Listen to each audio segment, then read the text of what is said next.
കഴിഞ്ഞ ദിവസം നമ്മുടെ ഖത്തറിൽ അൽത്തുമാമ മാളിലൊരു പരിപാടി നടന്നു മക്കളെ. നമ്മുടെ സൽമാനും കമ്പങ്കാട്ട് ഫാമിലിയും സലീം കോടത്തൂർ, കണ്ണൂർ സീരത്ത്, ജുനൈസ്, ചെമ്പൻ നാസർക്ക. പരിപാടിയുടെ പേര് തന്നെ ഇങ്ങനെയായിരുന്നു, ചെമ്പനും കൊമ്പനും പിന്നെ സൽമാൻ. ഈ ഒരു പരിപാടിക്ക് ആ തുമാമ മാളിൽ ചെന്നപ്പോഴാണ് ഇവരുടെ ഫാൻസിന്റെ സ്ട്രെങ്ത് ഞാൻ മനസ്സിലാക്കിയത്. ദേ നിങ്ങൾക്ക് തന്നെ കണ്ടൂടെ, അജാതി തിരക്കായിരുന്നു അവിടെ. സൂചി കുത്താൻ ഇടില്ല എന്ന് പറയില്ലേ, അമ്മാതിരി തിരക്ക്. സലീംക്ക് ആയിക്കോട്ടെ, ലാല ആയിക്കോട്ടെ, നമ്മുടെ കുഞ്ഞാപ്പു ആയിക്കോട്ടെ, എല്ലാവരും ഫാൻസിന്റെ ഇടയിൽ കിടന്ന് സെൽഫി എടുക്കാനുള്ള തിരക്കൂട്ടിലായിരുന്നു. കുറെ കുഞ്ഞി മക്കളുണ്ട് ഇവരുടെ ഫാൻസ് ആയിട്ട്. നിൽക്കാനോ ഇരിക്കാനോ ഉള്ള സമയം കൊടുത്തില്ല എന്നുള്ളതാണ്. ഇവര് സ്റ്റേജില്ലാത്ത ഗ്യാപ്പിൽ ഇതേ നമ്മുടെ ഖത്തറിലെ മെയിൻ സിംഗർ റിയാസ് കരിയാന്റെ പാട്ടൊക്കെ ഉണ്ടായിരുന്നു കേട്ടോ. അൽസാജ് കിച്ചണും ഖത്തറിൽ പുതുതായിട്ട് ലോഞ്ച് ചെയ്ത ഒരു event team, the plan Qatar, the team plan Q, പിന്നെ ജിമാക്സ് ഹൈപ്പർ മാർക്കറ്റും ഇവർ ചേർന്നാണ് ഈ പരിപാടി അവിടെ ഓർഗനൈസ് ചെയ്തത്. നമ്മുടെ ഷിയാസ്ക, അൽസാജിന്റെ സ്വന്തം ഷിയാസ്ക, പുള്ളിക്കാരൻ അൽസാജിൽ വന്ന ഒരു വൈബാണ് കേട്ടോ. എന്തായാലും പരിപാടി ഗംഭീരായി. ഈ ഓർഗനൈസേഴ്സ് പോലും പ്രതീക്ഷിച്ചില്ല ഇത്ര ആൾക്കാർ അവിടെ നിന്ന് വരുന്നുള്ളത്.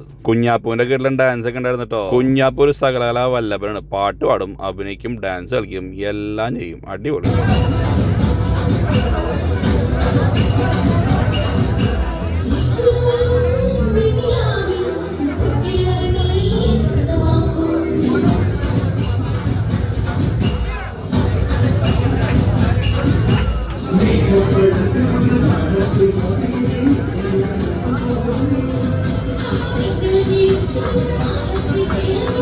സൽമാനെ പിന്നെ പറയേണ്ട ആവശ്യമില്ലല്ലോ, മച്ചാൻ ഒരു വൈബാണ്. അവിടെ ആളുടെ ഫാൻസിൻ്റെ ഇടയിൽ കിടന്ന് അടിപൊളിയായിരുന്നു. മോളിൽ വീണ്ടും ഉണ്ടാവട്ടെ എന്ന് ആഗ്രഹിച്ചുകൊണ്ട് എൻ്റെ വ്ളോഗ് കാണുന്നവരെല്ലാവരും ആ ലൈക്ക് ബട്ടൺ ഒന്ന് അടിച്ച് സബ്സ്ക്രൈബ് ബട്ടൺ ഞെക്കി പൊട്ടിച്ചേക്കാട്ടാ.